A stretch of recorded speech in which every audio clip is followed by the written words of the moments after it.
കൊച്ചിയിൽ 4 വയസ്സുകാരിയെ അമ്മ ചാലക്കുടി പുഴയിലെറിഞ്ഞു കൊലപ്പെടുത്തിയ കേസിൽ കുട്ടി പീഡനത്തിനിരയായത് അറിഞ്ഞിട്ടില്ല എന്ന അമ്മയുടെ മൊഴി. ഭർത്താവിന്റെ വീട്ടുകാർ കുട്ടിയിൽ അമിതമായി താൽപര്യം കാണിച്ചത് തന്നെ അസ്വസ്ഥതപ്പെടുത്തിയെന്ന് യുവതി പോലീസിനോട് പറഞ്ഞതായി റിപ്പോർട്ടുകളുണ്ട്. ഭർത്താവിന്റെ വീട്ടുകാർ കുട്ടിയിൽ നിന്ന് പോലും തന്നെ അകറ്റുന്നതായി തോന്നി. ഭർത്താവ് മറ്റൊരു വിവാഹത്തിന് ഒരുങ്ങുന്നതായി തനിക്ക് വിവരം കിട്ടിയിരുന്നു. തന്നെ ഒഴിവാക്കിയാൽ കുട്ടി എങ്ങനെ ജീവിക്കുമെന്ന ആശങ്കയുണ്ടാക്കി. രണ്ടാനമ്മയുടെ കീഴിൽ തന്റെ കുഞ്ഞ് ജീവിക്കുന്നത് ദുസ്വപ്നം കണ്ടുവെന്നും കുഞ്ഞിന്റെ ഭാവിയിൽ ആശങ്കയുണ്ടായതിനാൽ കൊലപ്പെടുത്തിയത് എന്നും യുവതി മൊഴി നൽകിയെന്നാണ് വിവരം. കസ്റ്റഡിയിൽ വാങ്ങിയുള്ള ചോദ്യം ചെയ്യലിനിടെയാണ് കുട്ടി നിരന്തരം പീഡനത്തിനിരയായിരുന്നുവെന്ന വിവരം അമ്മയെ പോലീസ് അറിയിച്ചത്. നിസ്സംഗതയോടെയാണ് ഇക്കാര്യം അമ്മ കേട്ടിരുന്നത്. പെൺകുട്ടിയെ നിരന്തരം പീഡിപ്പിച്ച അടുത്ത ബന്ധുവിനെ കസ്റ്റഡിയിൽ വാങ്ങാൻ അന്വേഷണ സംഘം ഇന്ന് അപേക്ഷ നൽകിയേക്കും. ഇയാളെ ഇന്നലെ 14 ദിവസത്തേക്ക് റിമാൻഡ് ചെയ്തിരുന്നു. മകളെ പുഴയിൽ എറിഞ്ഞുകൊന്നത് ഭർത്താവിന്റെ കുടുംബം തന്നെ ഒറ്റപ്പെടുത്തിയത് കൊണ്ടാണെന്നാണ് അമ്മയുടെ മൊഴി. കുട്ടിയിൽ നിന്ന് പോലും തന്നെ അകറ്റുന്നതായി തോന്നി. ഭർത്താവ് മറ്റൊരു വിവാഹത്തിന് ഒരുങ്ങി. തന്നെ ഒഴിവാക്കിയാൽ കുട്ടി എങ്ങനെ ജീവിക്കുമെന്നും ആശങ്കയുണ്ടാക്കി. അതേസമയം ചോദ്യം ചെയ്യൽ ഇന്നും തുടരും.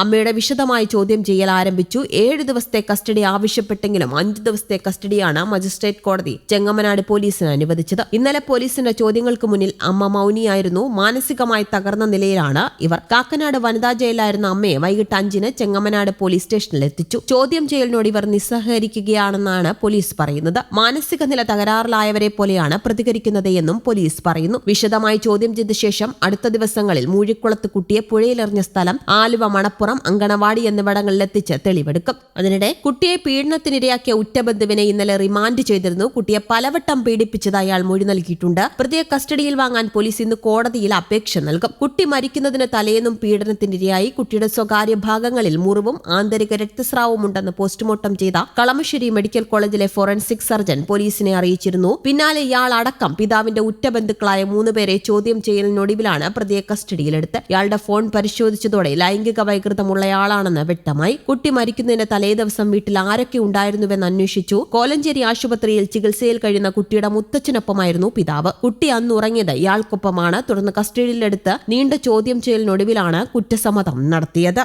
കുട്ടിയുമായി അടുത്ത സൗഹൃദം പുലർത്തിയിരുന്ന ഇയാൾക്ക് ക്രിമിനൽ പശ്ചാത്തലം ഉണ്ടായിരുന്നില്ല എന്ന് നാട്ടുകാരും പറയുന്നു. പോസ്റ്റ്മോർട്ടം ചെയ്ത ഡോക്ടർമാരുടെ സംശയങ്ങൾക്ക് പിന്നാലെ വിശദമായ ശാസ്ത്രീയ പരിശോധനകൾ കൂടിയായപ്പോൾ കുട്ടി ലൈംഗികമായി പീഡിപ്പിക്കപ്പെട്ടിരുന്നുവെന്ന കാര്യം പോലീസ് ഉറപ്പിച്ചിരുന്നു. കുട്ടിയുടെ ശരീരത്തിൽ പലയിടങ്ങളിൽ മുറിവുകൾ ഉണ്ടായിരുന്നതായും പോലീസിന് നേരത്തെ വിവരം ലഭിച്ചിരുന്നു. ചൊവ്വാഴ്ച രാവിലെ പോസ്റ്റ്മോർട്ടത്തിന് പിന്നാലെ ലഭിച്ച സൂചനകൾ പോലീസ് ആദ്യം പുറത്തുവിട്ടില്ല. ചൊവ്വാഴ്ച രാവിലെ പോസ്റ്റ്മോർട്ടം റിപ്പോർട്ട് ലഭിച്ചതോടെ പോലീസ് കേസിൽ അന്വേഷണം തുടങ്ങി. സാഹചര്യങ്ങൾ വിലയിരുത്തി പിന്നീട് അടുത്ത ബന്ധുക്കളായ 2 പേരിലേക്ക് പോലീസ് അന്വേഷണം കേന്ദ്രീകരിക്കുകയായിരുന്നു. ഇതിൽ ഒരാൾ പറഞ്ഞ കാര്യങ്ങൾ വിശ്വസനീയമായിരുന്നു. മറ്റേയാൾ കുടുങ്ങുകയും ചെയ്തു. കുട്ടിയെ പുഴയിലെറിഞ്ഞതിന് അറസ്റ്റ് ചെയ്യപ്പെട്ട അമ്മയെ ഇന്നലെ പോലീസ് കസ്റ്റഡിയിൽ വാങ്ങിയിട്ടുണ്ട്. അഡീഷണൽ SP M കൃഷ്ണന്റെ നേതൃത്വത്തിലുള്ള പ്രത്യേക സംഘമാണ് 2 കേസുകളും അന്വേഷിക്കുന്നത്. 19-നാണ് കൊലപാതകം നടന്നത്. News desk Kerala Kaumudi.